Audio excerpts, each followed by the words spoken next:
Welcome to ET 4.11. With this release, we have added a number of new features, enhancements, and fixes. In this video, we run through some of the key features of this release. The first new feature we are going to run through is the ability to specify Jira query language fragments, also known as JQL fragments, as part of the filtering criteria when synchronizing with Jira. In the ET sample project I have here, you can see there are no requirements directly under the Stories folder.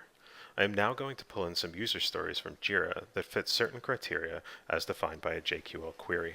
To pull in requirements from Jira, I can go into the Resources tab and open up a requirements sync that I've previously created. The synchronization I have set up will pull requirements into the top level folder called Stories. In the External System Configuration tab, I have selected the type New Features, and I have added a JQL fragment of labels equal transport. This means that only Jira issues where the type is new feature and the Jira label equals transport will be imported into my ET project.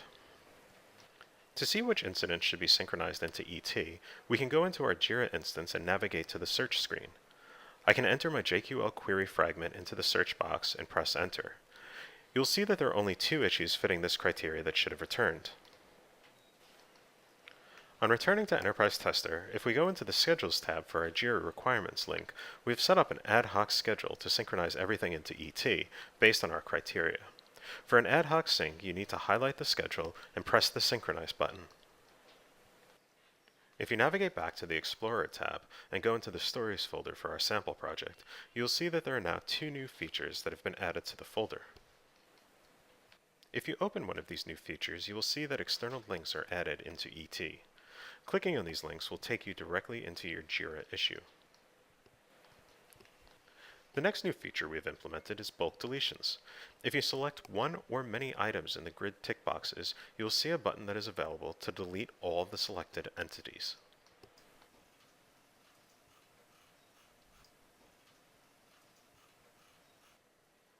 The bulk delete feature is also implemented on other entities, such as test cases, test executions, and incidents, as well as the test execution history grid views.